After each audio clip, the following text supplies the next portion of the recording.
In 2006, I attended my own 45th class reunion in an airplane hangar down in the piney woods of East Texas. However, it was a Model T hangar, and this is a Cadillac, and so it's a little different here. Some classes seems to be gluttons for punishment. If you remember, this is either the third or fourth time I've spoken to your class.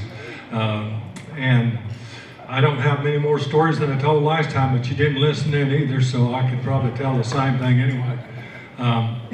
As I've spoken over the years, I've sort of felt like little Tommy Tucker lying for his supper there. I'm not exactly sure what Mark expected my role to be here tonight, unless with a photographer present. This is some sort of ultimate reality show where I'm supposed to hold the mirror up, making sure that what's too painful to remember, I'm going to make sure you don't forget. And so, in honor of some of you, I thought of sloughing tonight. In fact, I came late, and Mark sent after me. He was calling and left. I don't carry a cell, so I'm safe, but he had my son call my wife, and he called the mortuary to see if I was out there. And so he figured, well, maybe if I wasn't there, I might make it. But anyway, I've seen some of you far more since you got out of school than I ever had you when I had you in class. And looking around, I literally hardly recognize some of you with your eyes open.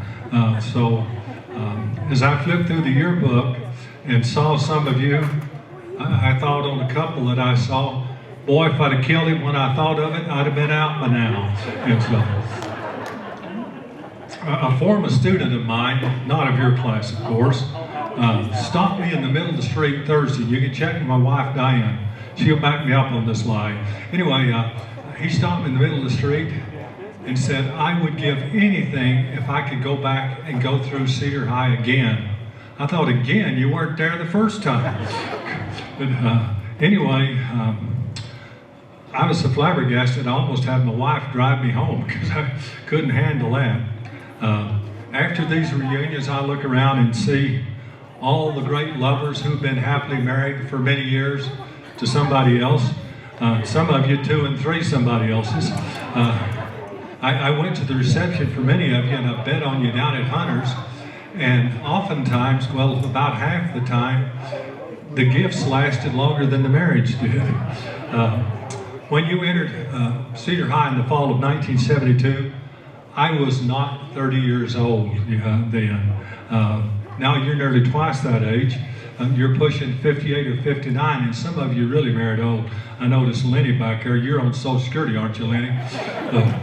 Anyway, when you're pushing 58 or 59, some of you seem to think that's enough exercise for anybody. It tickles me when your kids, when I visited with them, as they saw your fallen chest, and think of Hobbs and Wicker, your wigs like that, they think that you are my age. That's just poetic justice. Tonight I can smile because I lived to see your parents' prayers answered. I taught your kids. Oh boy. And they were just like you. And some even worse, if that be possible. Mr. Bonzo used to always say, the apple doesn't fall far from the tree, and it didn't roll very far. As I look around at some of you, I can't help remembering a couple of old songs. Do you recall, remember at all, remember that wonderful year? Couple were, those were the days, my friend, we thought they'd never end, especially at 7th period every day. Several years after you graduated, we changed the senior hop to the senior cotillion. That sounds so much more proper, and they never even looked up the dictionary to find out what it is. It's something about swapping partners around at a dance, and well, maybe it's clearer than they thought.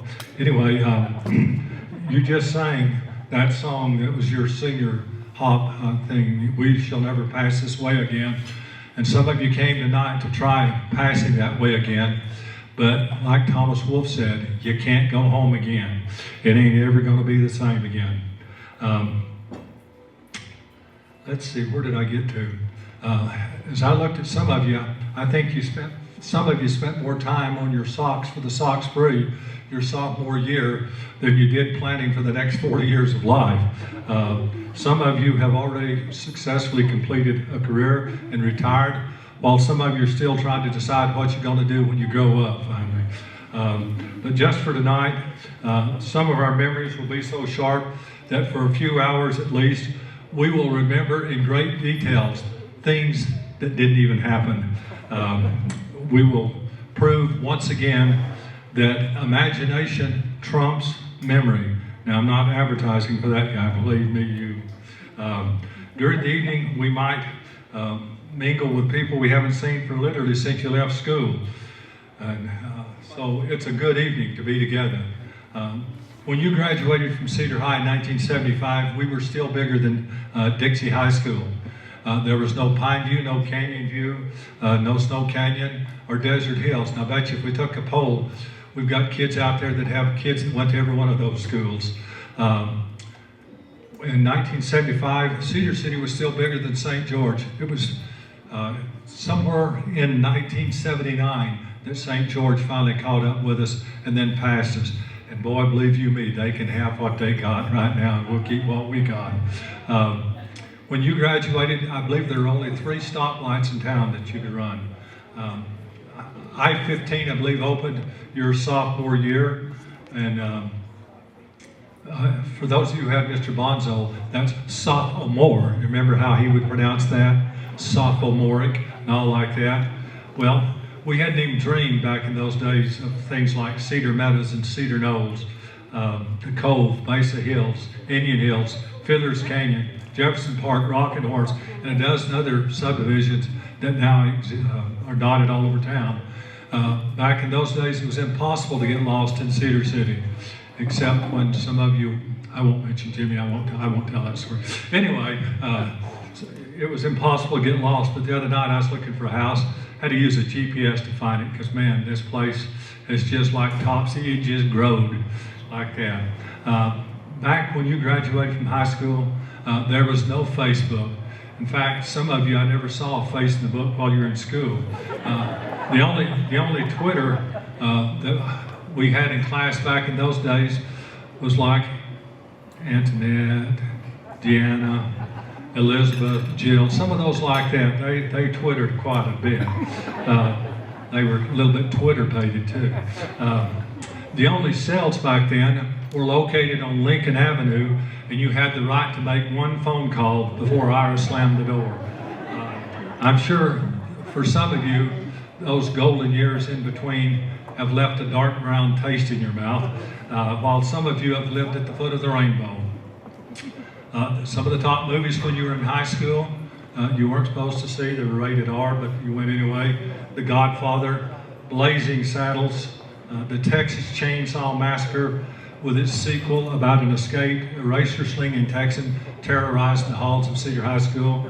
There was Jaws, Monty Python, The Holy Grail, Tommy the Rock Opera, and One Flew Over the Cuckoo's Nest. And look at Antoinette, just like high school. My God, BJ, are you getting in with those? My gosh, they'd corrupt a saint. Anyway, when I was just thinking about you, Antoinette, on the One Flew Over the Cuckoo's Nest, she couldn't wait to get out of school, and now she's been teaching for 30 years, and incidentally, she was Teacher of the Year for Iron County, so a big hand.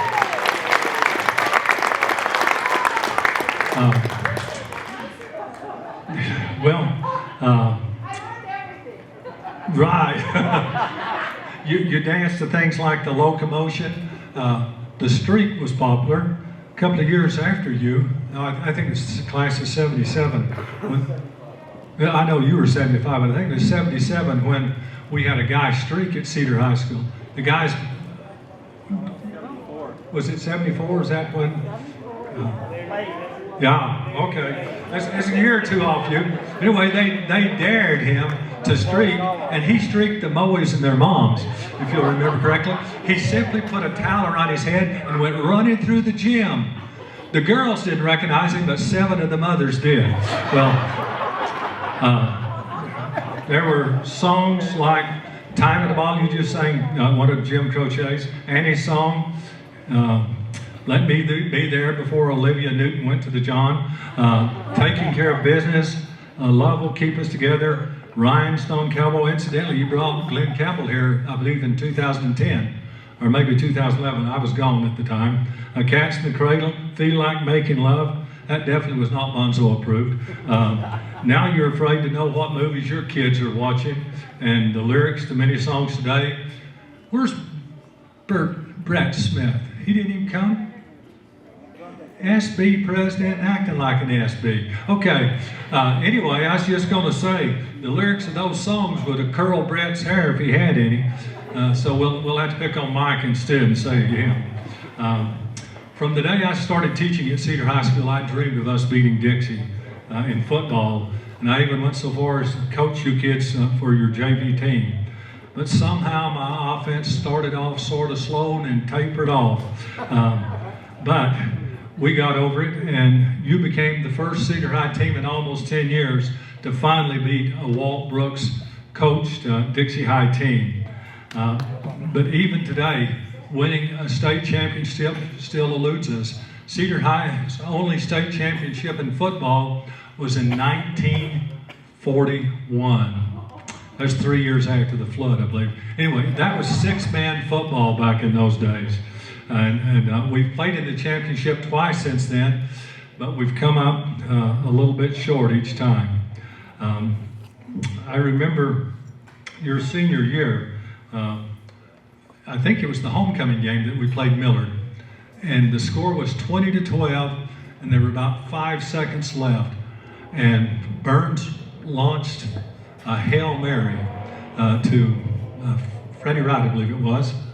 And the Millard guy tackled Freddie before the ball got there, so they called interference, and we got to go into overtime. I was calling that game in the booth that night, and we didn't know what was going to happen. And as it turned out, we went 5 overtimes before we snatched defeat out of the jaws of victory. Anyway, however, your class made up for it in other sports. In basketball, we lost, Kobe, you remember, 2 tough games down in Nevada, and before we went undefeated the rest of the year in state. I won't mention Deanna's name because she's here. But anyway, Deanna, are you listening? Nod. Look at that. Just. We're going to talk about that Vegas trip. Also, I saw the meal money playing craps. Oh, okay. Oh, wow, what a problem. But anyway, I remember, I wasn't even going to say Deanna's name because she made the mistake of taking 2 classes from Lord Kent Bishop. And Lord, did she have a problem. Like she said, I didn't drink, I didn't smoke, I didn't have sex. I said, yeah, you didn't turn in your assignments. So he declared you ineligible at the state tournament. And so Deanna couldn't cheer. But in that last game, remember when we were playing Dixie, she got to dress in her outfit, and then she just sort of started creeping out a quarter at a time. And we were really sticking it to them by the 3rd quarter. So she got out on the 4th quarter, man, she was jumping and screaming like, that is a true story. Anyway, where was I? In fact, Kobe, you fouled out in that Morgan game with what, 5 or 10 seconds to go, but we came back and won. And then, most important, we beat the other teams, and we played Dixie for the state championships, and we beat them, what, 20 points, something like that, for that game like that. In baseball, well, while I'm still on that, how many of you live in the St. George area now? Have you been, Rick, you're in Santa Clara, have you been following that little controversy down there? Sue, where'd you go? Where's Lonnie? Lonnie's sister-in-law, Charlotte Fight Campbell, is the principal of Dixie High. And she did something that I thought was fantastic. Lonnie, would you tell her I'm proud of her? Okay. Don Lay's name was on that field, and 800 people were screaming to the school board, we've got to keep his name on the new field. Charlotte said no, it's the Flyer field, and Charlotte won. Big hand for Charlotte. Anyway, I still remember also your championship baseball team. Who was that? Anyway, your senior year in baseball, you also did fairly well. Robert was pitching those days, and we beat Bruce Hurst, the best thing that's ever come out of St. George, athletic-wise. We beat him 3 times, each time by 1 run. In fact, in the state championship, we won by 1 run. There was Richfield, Dixie, and who was the other one? Anyway, we won by 1 run each time. And Brad, who's back there talking to Deanna. Anyway, Brad, or as you called him in those days, Honk. Anyway, Brad knocked a single that scored Robert that won the state championship. Incidentally, Brad and Carol's son, Ryan, 25 years later played on that Cedar High state championship team that won in the year 2000 also. Shopman's not here, is he, Kevin? Anyway, Kevin played in the All-Star game, the North-South All-Star game that year as a catcher. And right at the very end, somebody hit the ball, and the winning run was going to come in and score. Somebody caught it in center field and threw a ball about 10 feet in the air. Kevin jumped up in the air, caught that thing, flipped over midair, tagged the guy out, a quarter of a frog, Harry, before he hit the home plate, and the South beat the North. I like to hear that. Anyway, the music department wasn't bad back in those days either. Our jazz band blew away everybody at state. Mrs. Roper's choir smoked everybody. I think some of them were smoking too. In fact, in the spring of 1975, we saw the first and last of the State Music Festival that features schools from 1A, 2A, 3A, and 4A. And at the end of that thing, Cedar High had 71 points, and the top 4A school in the state had 49. So we did well there. Seeing Kit there, Kit James was from Kanab that year and graduated the same time that you kids did. Kobe, you remember they had a one-time mythical state championship where the 1A played the 3A and the 2A played the 4A and all like that. And I believe it was Runia that finally won that darn thing for the 4A up there. Some of you really slept so good in class that I figured you'd sleep through the second coming. Quite a few of you are in my English class, and Kevin he's still there. He's not under the table yet. Anyway, your junior year, you remember Kevin had been working late. He was playing football. I used to say fagged out, but you can't say that anymore. He was tired. Anyway, he was so tired that he went to sleep in my class, and I mean, he was gone. So generally, that is an eraser offense. But this time I thought we need something better than that. I climbed up on the table and dropped a 5-pound deal of keys. I missed his ear about 1/4 of an inch. He didn't even move. In fact, if it had been 1/4 inch further, that I'd been set up to the point of the mountain for manslaughter. But anyway, I left him there till about 5 o'clock when I went home. I woke him up, and they found him 7 hours later out in the parking lot, still asleep in his car. So that was a rough night, Kevin. Also, that same year, I etherized, do you remember Cheryl Sowers Heidegger? She got married your junior year. And one day, I had her in 3rd period junior English and had her in 7th period humanities. And one day, quite a few times she was tired. She had just got married after all. And she was working and closing every night up at the taco time and getting home about 2 o'clock and then probably working another shift after that. And then, so I must have been doing some terrible teaching that day. You getting some light there? It may not help. What's going on? Anyway, oh my goodness. She slipped into the sweet and oblivious arms of Morpheus, the god of sleep. And knowing her situation, I figured she needed the sleep worse than she needed the English. So uncharacteristic of me, no erasers moved. I just went on teaching. Well, that class was over, and good night. The next class come in. We went to lunch. Another class came in and left. And about halfway through 7th period, which was her regular period for my second class, she woke up. Unfortunately, in both classes, she sat in the same chair. So she just sort of casually raised up like she just nodded, but hadn't been napping or anything like that. And then, after about 10 minutes, it hit her. This was not junior English, this was humanities. She screamed and went running out the back door. I thought she was sleepwalking, so I just let her go. But you may remember at your 15th reunion in 1990, I asked, is there a doctor in the house? I'd always wanted to say that. And we had, if I remember, we had 8 people at that time that were doctors in your class. We had my linebacking crew, Brett, Arnie, and Scott. We had EJ, Evan, Sage, and Steve. And I believe Ray Myers was a PhD at that time, wasn't he, in engineering. So we had 8. Anyway, most of them, their handwriting was so illegible, being a doctor is all they could have done anyway. Of all the teachers you had in high school, I think Richard Anderson was the last one to retire out of that bunch. Incidentally, he looks younger than any of us right now. Every year, just before yearbooks came out, Mr. Bowman would start a little rumor, and it would spread through the whole school. Dixie High and Cedar High both had community press print our yearbook, and Mr. Bowman would say, oh, they have mixed up our covers. They've got a red one on the Dixie yearbook, and ours is blue and has an airplane on it. But when Jan passed out the first yearbook, people gasped because the yearbook cover was what? Dixie blue. Mr. Bowman had got down and shot through some Quakies up at the sun, but most of it was like watching a golf tournament. Blue sky, nothing else.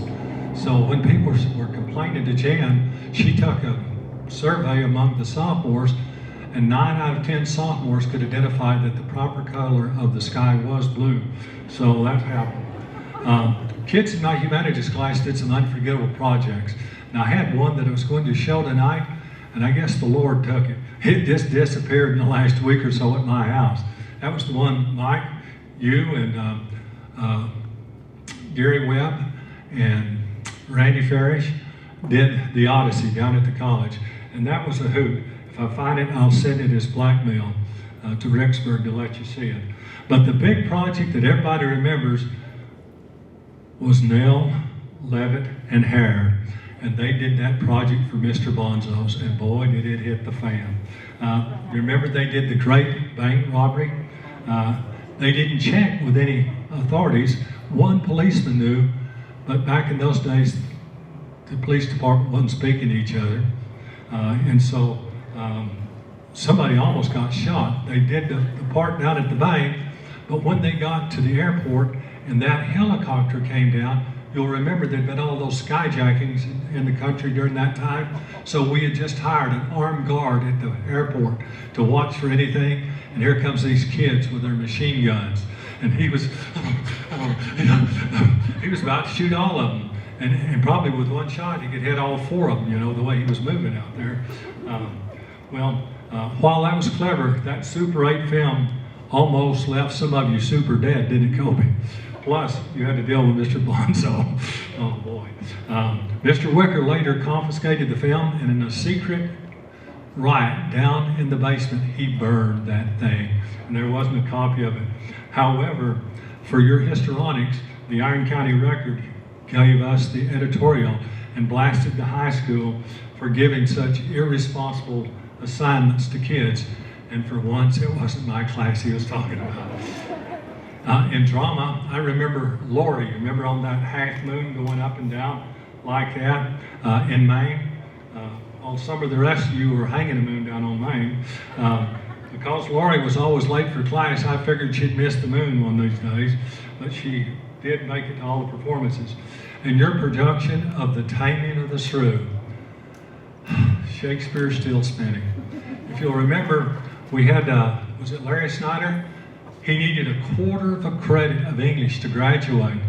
And we said, Snyder, if you will be in that play with, was it Miss Davis that had the drama then? Phyllis Davis? Anyway, if you will be in that play, we'll let you graduate.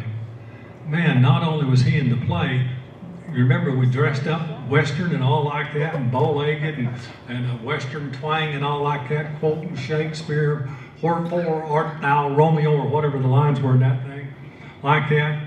Anyway, Snyder couldn't remember his lines, but he wrote some that if Shakespeare had really have been in tune, he would have used those lines that Snyder used. He brought the house down like that. We let him graduate.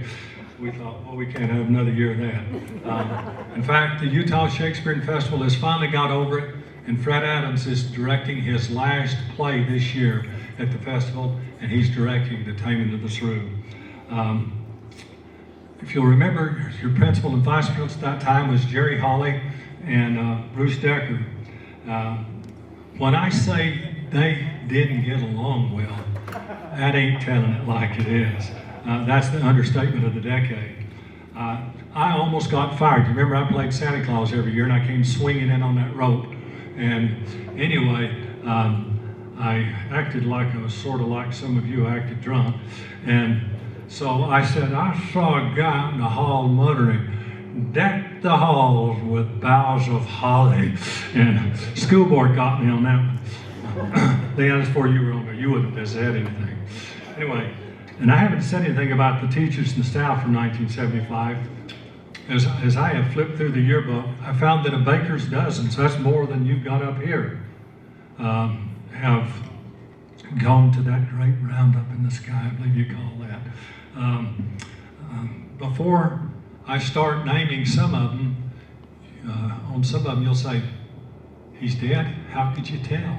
Well, anyway, Mr. Decker and Mrs. Hanson are gone from the front office.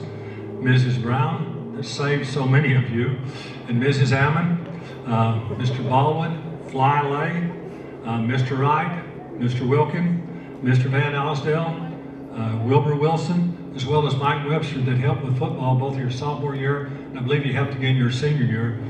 They've all gone, as has Grandma and Grandpa Bryant. None of them left a forwarding address, so we couldn't send an invitation to this. Of those that are still alive on the faculty, 7 of them are now dancing with different partners from just when you were in school. Several have lost their spouses. If you want to see another dead list, check in the back of your yearbook. Probably 2/3 of the businesses that subsidized the cost of your yearbook and kept the cost down have now gone belly up. I could go on about the Leo and the Key Club, the Sovereign Kingdoms of Bishop, Bonzo, and Sorensen, and quite a few other bishops, for that matter, from this class, who, when they were in high school, had to go see their bishops after several dances. And how could we forget the race for student body president at the end of your junior year, when Bethany Harris, who was the first girl, I think, in the history of Cedar High to run for student body president, and she took on Brett,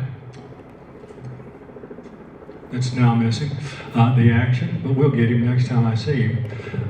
Anyway, you remember Brett did the "I am not a crook," the Richard Nixon thing, and he squeaked by, because most of the girls voted for Bethany just because she was a girl, I think. And then at the end of your senior year, there was another state body election that was quite different. David Felix won on a write-in against Scott Burns and Tommy Mace. Remember that? You helped vote that in. And you'll notice I hadn't even mentioned the nicknames that we had for you in high school. Soup, Twinkie, Snidely, Pickles, Drink of Water. That's what Mr. Bonzo was called. Farish there. Let me close with words that I wrote July 5th, 1980, for your very first reunion. There has to be more to a class than athletics and drama and helicopters, and music and academics. Where would we be without the parking lot, and pep rallies, and class competitions, and stud hall? Something special developed as we worked and played and shuffled and decorated halls and passed off assemblies or decorated for that special dance and waited for that phone call from that certain one which never came. and each 5 years we get together to boast. There never was a class like ours, before or since. Ours was the year of the Red Man. I will close tonight with what I said then. A toast to the class of 1970.5. A class with class. Thank you very much.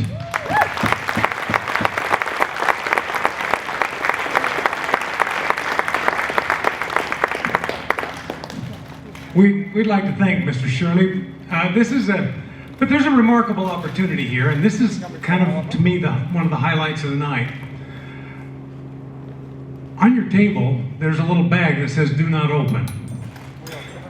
I'd like you to open that because there was several references to an eraser offense. I just want you to know that I have gone out and purchased 50 erasers, and we're going to have an opportunity for all of those that would like to get even with Mr. Shirley after all these years. I'd like to have you come and stand right up here. Now, no hard throwing, but Huck's going to take this one like a man. I'm just going to tell you, because he's been. How many of you were the recipient of a Huck eraser? Look at this. Okay, well, you need to make sure that each of you have at least one eraser. Those of you that are members of the class, there are only 3 or 4 erasers in each table. But we'd like to have you come and gather up here, and then we're going to have a little bit of a Huck firing squad with the erasers. So come gather. Kobe. While we're waiting, let me make a political announcement. Terry is running for city council. Vote for her. So Terry, that's one less eraser I'm getting. Okay. If we could come gather right up here, all right, so come and gather right up here. Huck is going to stand right here, and I would encourage you to not injure the poor man, but nonetheless, this is your moment. What are we talking about first? Come right here. Close his eyes.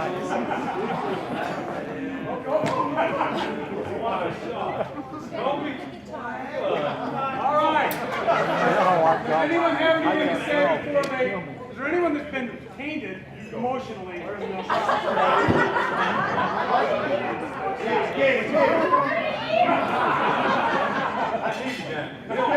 I couldn't teach Cedar High anymore. I don't have a license anymore. Okay, everybody, on your mark. Yeah, okay, ready? Oh, I'm going to move Sage's guitar.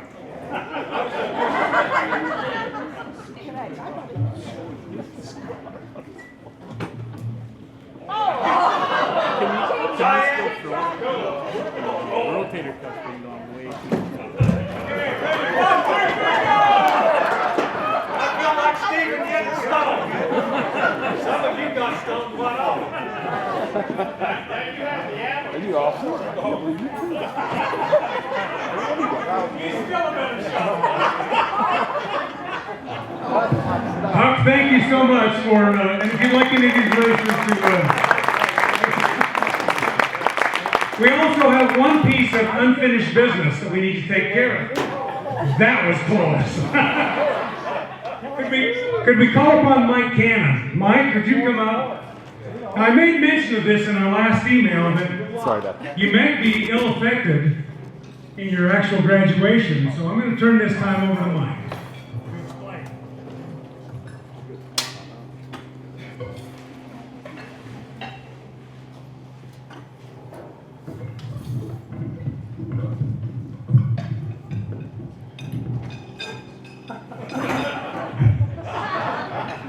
All right. No, that won't work.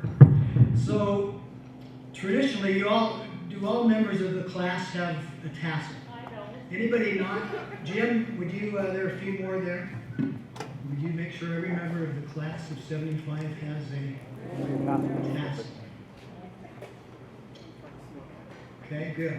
We all set? Yeah. Jim, a couple more over here.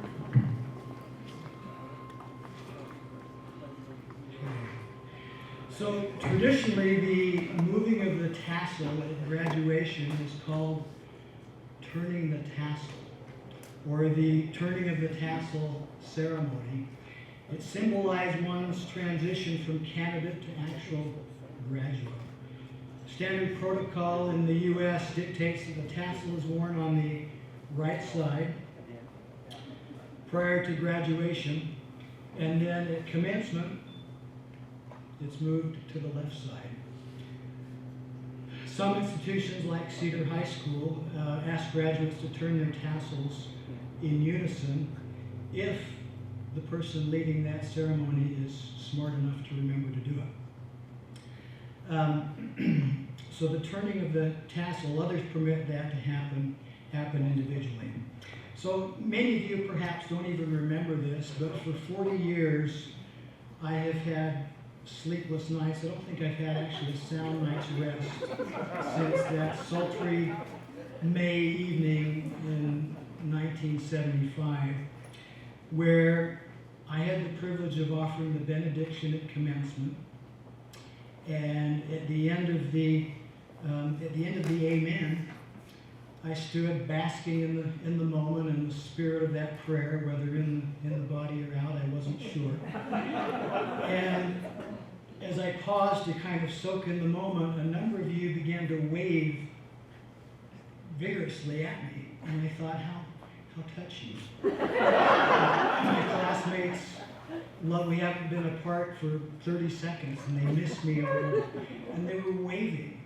And I especially remember Lori Gardner Squire's wave. It was kind of the Lori look.